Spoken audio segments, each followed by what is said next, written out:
సరే ఒకేసారి మీకు 1000 రూపాయలు, 2000, 5000 ఇలా ఈ చలాన్లు అనేవి ఒకేసారి వేయటం అనేది తెలియకుండా వేయటం అనేది కరెక్ట్ కాదు. కాబట్టి దాని గురించి మీలో కొంత అవగాహన తేవాలి. కాబట్టి దాంతోపాటుగా ఈ రోడ్డు ప్రమాదాల మీద చేసుకోమని చెప్పేసి బట్ మీలో కొంతమంది వివిధ రకాల కారణాల వల్ల ఈ రోజు రేపు పోస్ట్పోన్ చేసుకుంటున్నారు.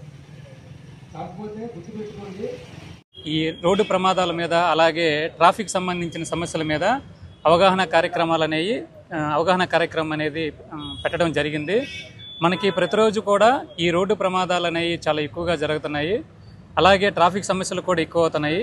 ఈ రెండిటికి ప్రధాన కారణము ఒకటి, చాలామందికి అవగాహన లేకపోవటం ఒకటి, ఈ ట్రాఫిక్ నియమాల మీద కానివ్వండి, లేదా వాహనాలు నడిపేటప్పుడు ఎలా నడపాలనే దాని మీద కావచ్చు, అలాగే నిర్లక్ష్యం వల్ల కావచ్చు.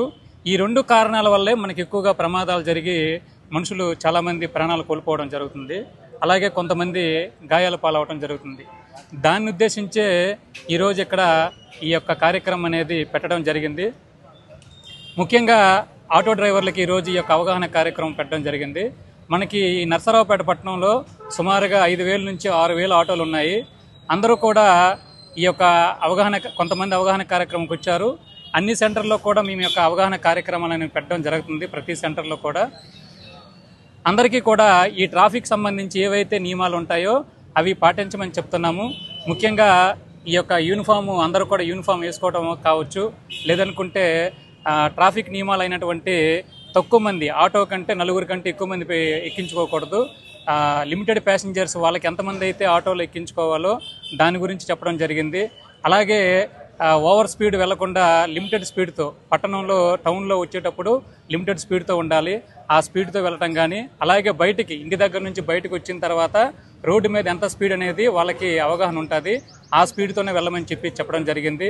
అలాగే మొబైల్ ఫోను మాట్లాడతా ఆటో డ్రైవింగ్ కావచ్చు, ఏదైనా డ్రైవింగ్ చేయకూడదని చెప్పడం జరిగింది. అలాగే కొంతమంది తాగి డ్రైవింగ్ చేస్తున్నారు. తాగి డ్రైవింగ్ చేయటం వల్ల కూడా ప్రమాదాలు ఎక్కువగా జరగడానికి అవకాశం ఉంది. కాబట్టి ఆ తాగి డ్రైవింగ్ చేయొద్దని చెప్తున్నాము. ముఖ్యంగా మనకి నర్సరావుపేటలో మల్లం సెంటర్లో మనకి కొంచెం అక్కడ ఈ ట్రాఫిక్ అనేది 4 రోడ్ల జంక్షన్ కాబట్టి అక్కడ ఎక్కువ సమస్య ఉంటుంది. ఎక్కువ మంది అక్కడ ఈ సిగ్నల్ జంపింగ్ చేస్తుంటారు.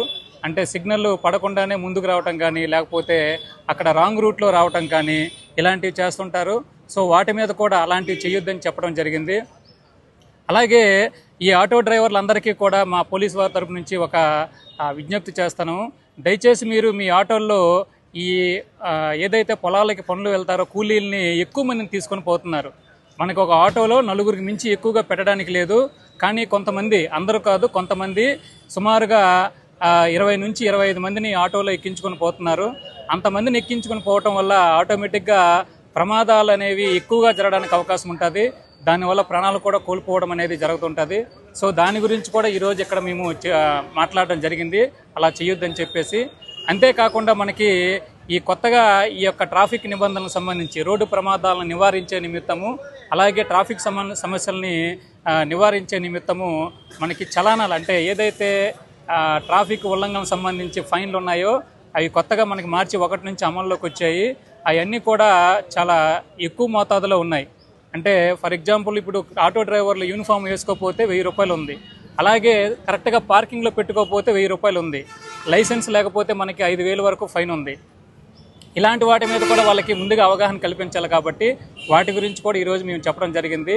ఈ చలాన్లు అనేవి ఏవైతే పెరిగాయో వాటి మీద కూడా కొంత అవగాహన కల్పించడం జరిగింది.